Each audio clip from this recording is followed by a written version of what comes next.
crossing point on Ukraine's northern border with Russia.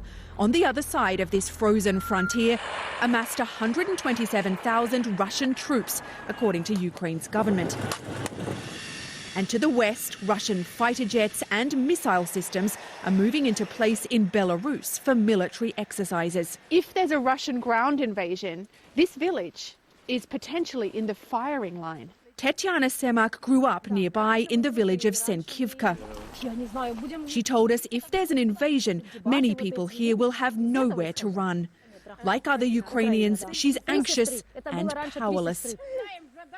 Tatiana's friend Nina Belaya is 79, born when the village was under Nazi occupation in the Second World War. She showed us her cellar where she stores food for the winter.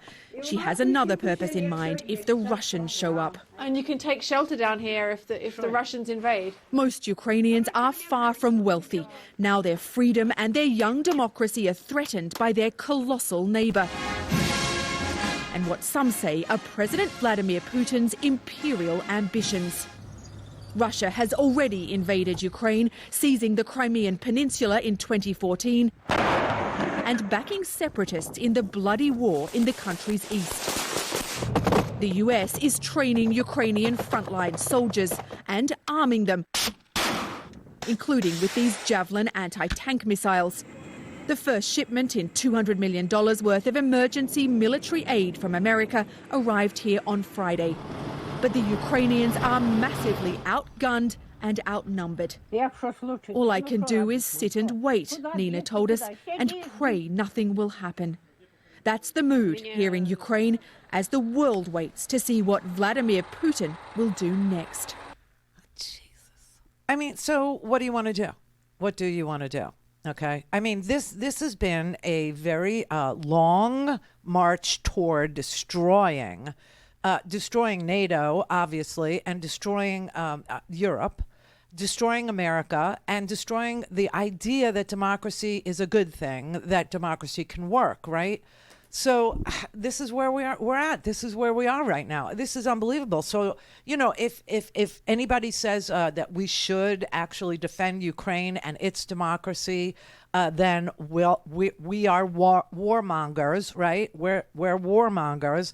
But if we say it doesn't matter to the United States whether or not Putin takes more countries, whether or not Putin continues to, annex Ukraine or Belarus or Romania or Lithuania or Latvia or all the countries that you can't point to on a map, then we're appeasers. So I don't know which it is with this particular audience. I don't know where you're at.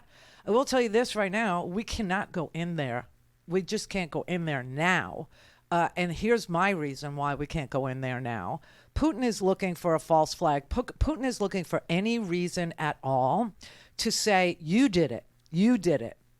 Even though he's going to do it if it gets done.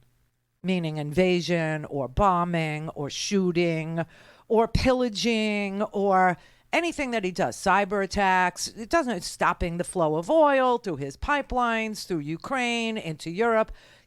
These are all things he could do. But we're not going to do that.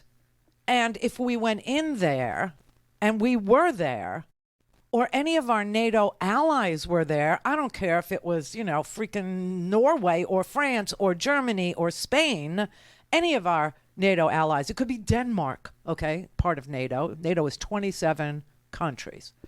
It could be any of those 27 countries in there. And Putin will blame whoever it is that has boots on the ground in Ukraine for whatever he does, whatever tactic he uses, whatever advance he makes, whatever hostility he engages in. It will all be the fault of any NATO ally that has boots on the ground or the United States if we would be the ones in there. And that is why we can't stick a toe in there now. But I will tell you that NATO forces are already, fanning out. You got Denmark, they're guarding Lithuania. They're sending frigate and deploying F-16 warplanes to Lithuania, believe it or not. Spain sent 4 fighter jets to Bulgaria, 3 ships to the Black Sea to join the NATO naval forces. France They say they're ready to send troops into Romania. The Netherlands also plans to send F-35 fighter aircraft to Bulgaria. So, if Article 5 becomes activated, meaning if you damage one NATO ally, you damage us all, or if NATO feels, any of these 27 countries, Ukraine is not part of NATO, but if any of these countries feel that, their best interests are in harm's way and they invoke Article 5, then everybody has to respond. Everybody has to respond. Now, Alexander Vindman, I was on my way home on Friday, and this hung over me all weekend long. Alexander Vindman is the lieutenant colonel who actually put together the phone call between President Zelensky of Ukraine and the former Donald guy. And so he was on that phone call that the former guy says was perfect. It was a perfect call. Remember that? Where he refused to send them the Javelin anti-aircraft. He refused to send even the defensive weapons to Ukraine because he needed a favor. He wanted a favor. And that favor was, find me dirt on Joe Biden. Find me dirt on Joe Biden. I need a favor, though.